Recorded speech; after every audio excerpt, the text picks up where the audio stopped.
Mob Auto Avalia de hoje vai dar um rolê e mostrar todos os detalhes do Audi e-tron, que foi o carro elétrico mais vendido no Brasil em 2020.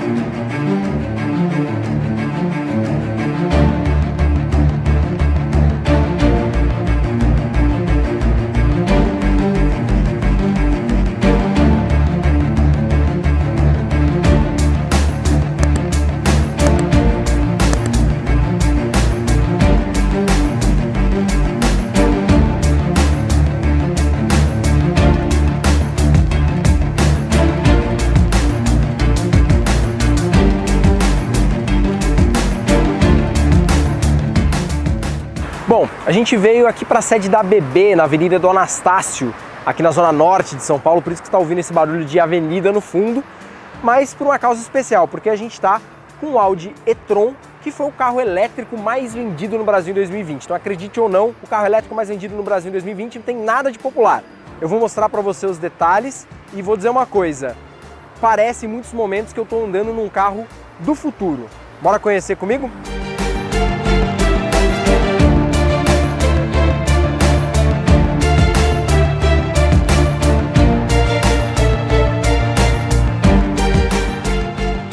Bom, como eu falei, a gente está com a configuração e-tron Sportback, que tem um caimento estilo coupé ali na traseira e custa R$552 mil é o preço de partida. Com um pacote que chama Performance Black, que custa R$40 mil, vai para 592. E aí ele tem vários opcionais. O primeiro deles, e também um dos mais futuristas, está aqui. São esses faróis, que eles são de LED Matrix. E o que eles têm? Eles têm 32 diodos, né, ou 32 segmentos em cada peça aqui dos faróis, e esses segmentos são inteligentes. Então, se você está rodando e tem um carro na sua frente, indo na mesma direção ou na direção contrária, ele vai apagar ou vai reduzir o facho especificamente naquele ponto onde está o carro.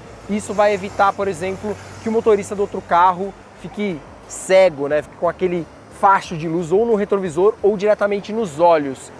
E ele também otimiza a iluminação de você próprio que está dirigindo lá dentro. Quando você está, por exemplo, numa estrada bem escura, o facho dele é muito concentrado, então o nível de iluminação é bem superior. É realmente uma tecnologia que parece vinda do futuro. Agora vou te mostrar um pouquinho lá para trás.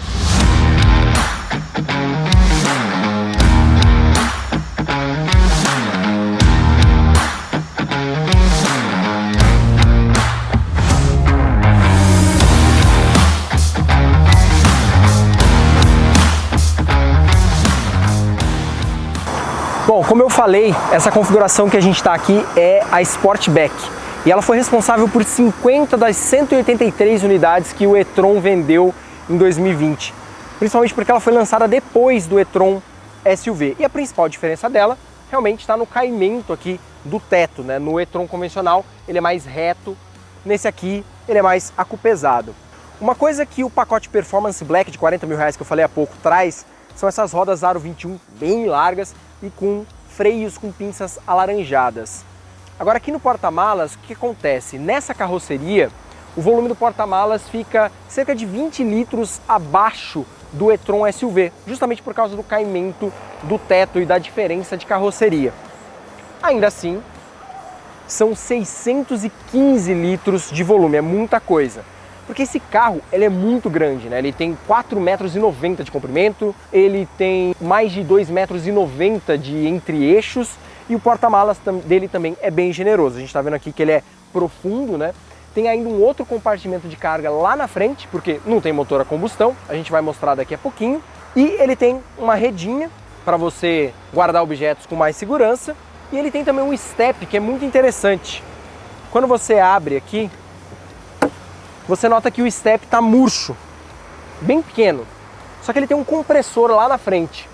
Quando você coloca o step, você enche com o compressor e aí ele vira um pneu largo, grande, do tamanho dos outros pneus, né, do diâmetro ali dos outros pneus, para você usar emergencialmente. Agora, o mais legal desse porta-malas está aqui na tampa, porque ela é bem alta, né, grande, a gente está vendo a abertura. Só que se você mora, por exemplo, numa casa, num apartamento que a garagem é baixa, você tem a opção de regular a altura da abertura da tampa. Como que eu faço isso? Eu desço a tampa até o nível que eu quero, mantenho esse botão pressionado e ele vai dar um alerta sonoro e visual aqui na luz de pisca. A partir disso, a tampa está regulada para abrir sempre nessa altura. Então toda vez que eu for precisar abri-la, ela vai abrir na altura que eu selecionei, olha só. Legal, né? Agora eu vou mostrar lá na frente o que tem no lugar do motor a combustão.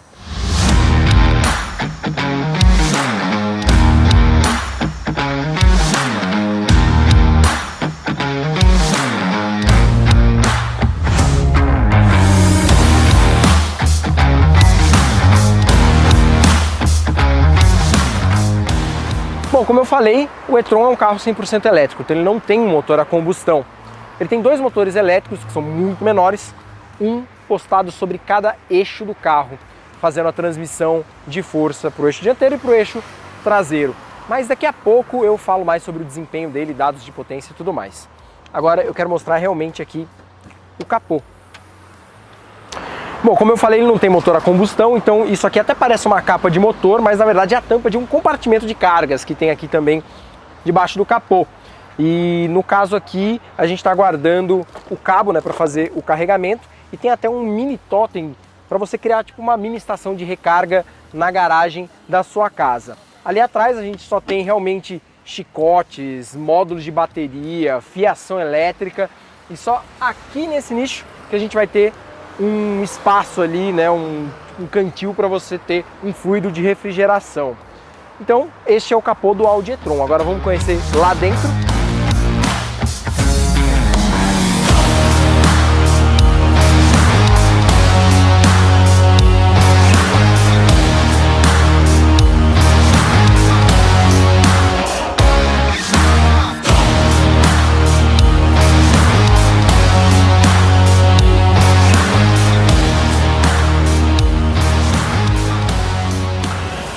Bom, entramos na cabine aqui do e-tron Sportback e a gente já percebe que o acabamento é requintado, é de um carro premium, obviamente. Ele não tem o mesmo nível de luxo que você vai ter num Porsche ou num Lamborghini, mas obviamente é um acabamento requintado. No pacote Performance Black, a gente vai ter banco com esse revestimento interno, essa faixa interna em alcântara. Isso se aplica também aqui a essa parte, esse miolo aqui da guarnição das portas, e ele tem também esse teto todo aqui forrado em preto nesse pacote Performance Black. Uma outra coisa curiosa, e essa realmente mais de luxo, é que essa parte aqui, essa faixa aqui do painel, isso aqui é madeira de verdade, não simula madeira. Tanto que a gente percebe as ranhuras aqui da madeira. Agora, obviamente, o que mais vai chamar a atenção no painel são as telas digitais, né? A gente tem a tela aqui do ar-condicionado digital, a gente tem duas zonas aqui na frente e mais duas lá atrás. Quando eu sentar lá eu vou falar mais sobre elas. Então são 4 zonas de mudança, de ajuste de temperatura do ar-condicionado. A central multimídia, que tem uma excelente resolução, e uma outra boa notícia é que central multimídia de carro premium costuma ser bem complicada de mexer, cheia de função. Essa aqui não, ela é muito simples, muito intuitiva, muito rápida e muito fácil de mexer. Qualquer um aprende a mexer aqui rapidinho. O quadro de instrumentos também é 100% digital e você consegue transitar aqui entre várias informações mexendo do lado esquerdo aqui do volante. Mas o grande destaque vai mesmo para os retrovisores virtuais. Eles têm duas câmeras que substituem os espelhos, né, os espelhos convencionais. Isso aqui é um opcional de R$13 mil apenas, então não vem de série. E eu usei e vou dizer para vocês, é difícil de se acostumar. Para a gente que está acostumado com retrovisor convencional, porque a imagem é ótima, ela é muito nítida, disso não tem o que reclamar. A questão é a noção de profundidade, porque não é uma imagem real, é uma projeção de uma imagem de uma câmera. Então, principalmente na hora de manobrar, a coisa aperta, numa vaga apertada. Aí ele mais atrapalha do que ajuda. Uma outra coisa que eu achei esquisita desse retrovisor é que para ajustar a luminosidade dele, você tem que ir pela central multimídia. Você vem aqui em ajustes, tela e luminosidade, retrovisor externo virtual. Aqui você deixa a iluminação mais escura ou mais clara. E aqui você também define se você quer ajustar para calçada ou para tela comum. E também se você quer aumentar, quando você liga o pisca, se você quer aumentar um pouquinho aqui a visão lateral para deixar um pouquinho mais ampla a imagem da câmera. Mas tudo isso você ajusta só pela central. O que eu vou conseguir ajustar diretamente pela tela aqui mesmo, que projeta a imagem da câmera, é o ângulo da imagem. Se eu quero ela mais para cima, se eu quero ela mais para baixo, se eu quero ela mais para a esquerda ou para a direita, como num retrovisor comum. E aqui eu transito entre o retrovisor esquerdo e o retrovisor direito para eu fazer o ajuste lá do outro lado. E se eu quiser voltar para o padrão de fábrica, é só eu apertar em Reset. Então isso é bem simples de mexer.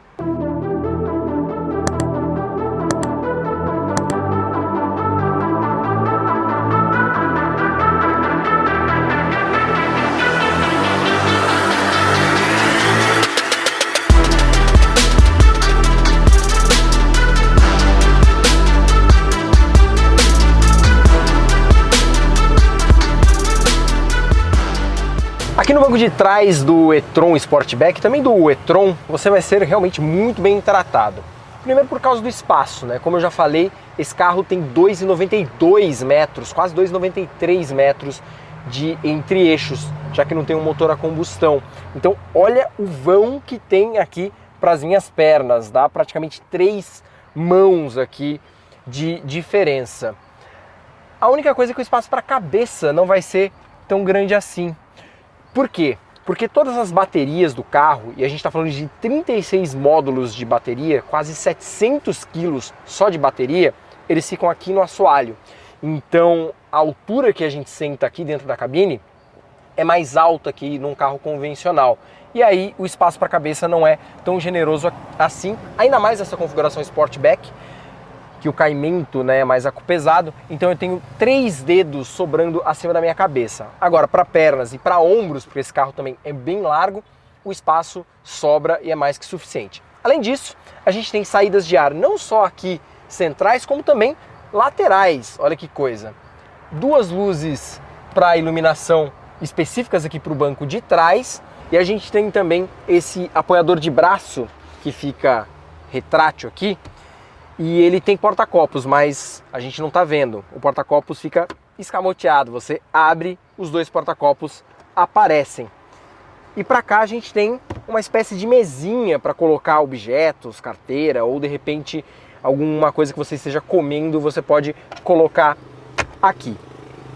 Mais uma vez a gente tem revestimento em alcântara na parte central aqui, né, dos bancos, e o ar-condicionado, além das 2 saídas de ar que eu já mencionei, tem também a opção para você controlar a temperatura e a intensidade das saídas para cada uma das posições laterais aqui de trás. Então a gente forma com isso as 4 zonas de temperatura do ar-condicionado que eu falei, e para mexer é só arrastar o dedo para cima e para baixo, como nos carros da Honda que a gente já mostrou.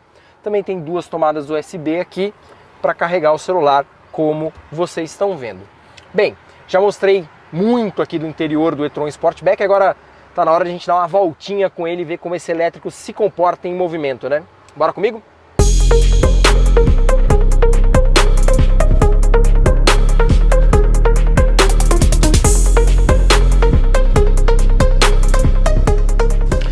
Bom, vamos dar nossa voltinha aqui com o e-tron, e a primeira coisa que a gente percebe ao ligar o carro para dirigi-lo é o câmbio. Essa manopla aqui parece um manche de avião e ela parece enorme, mas na verdade a parte funcional é só essa abinha esquerda aqui, é só ela que se mexe. Você apertou no P, ele entra no modo parque, puxou aqui para baixo, ele vai para o D, puxou para cima, ele vai para o R, e aí ele tem o N de neutro no meio deles. O câmbio é de uma marcha, né, como todo carro elétrico. Na verdade a transmissão ela é quase direta, né, entre os motores elétricos e também os eixos, né, os diferenciais que fazem a transmissão, né, para as rodas, e então você não precisa, né, até por não ter um motor a combustão, de uma caixa de câmbio com várias marchas, né? Então, por isso a gente diz que é um câmbio de uma marcha apenas. Você tem uma arrancada com entrega de torque quase 100% instantânea quando você arranca com o carro, e haja potência, né? Porque esse carro aqui, ele tem dois motores elétricos. Um posicionado sobre o eixo dianteiro, um posicionado sobre o eixo traseiro. E esses motores rendem aí para ele 408 cavalos de potência combinada e também um torque combinado de quase 70 kgfm.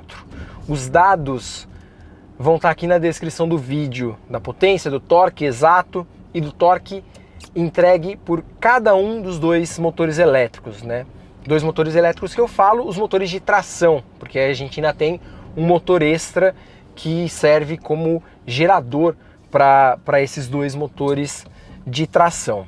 A tração do Audi e-tron, ela é integral, justamente porque ele tem esses dois motores, cada um tracionando uma das rodas.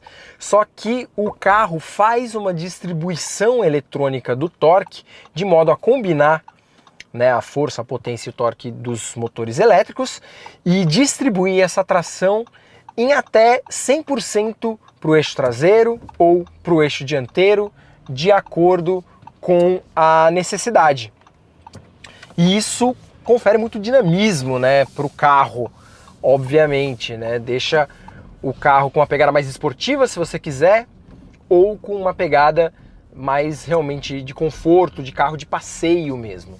E aí a gente tem uma questão muito interessante, né? Porque o e-tron e também o Sportback são grandes, largos, mas eles não são tão altos. E como eu falei, as baterias, os 36 módulos de bateria ficam todos aqui no assoalho. Isso ajuda a reduzir o centro de gravidade do carro.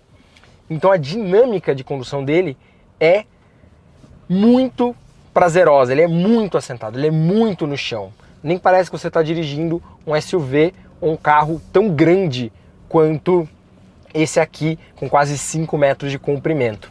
Além disso, o e-tron tem vários modos de condução que você pode selecionar aqui no console central, na opção Drive Select. Então você pode colocar o modo eficiência, all-road, que é para terrenos pavimentados, off-road, caso pegue uma trilha leve, obviamente, porque a proposta desse carro não é para fazer muita trilha, Dynamic, Comfort, que é voltada para conforto, Efficiency, que é toda voltada para economia da energia elétrica, e ele tem também o modo automático para você transitar entre todos eles de maneira automática. E o modo Dynamic é o que vai deixar a pegada dele mais esportiva, digamos assim.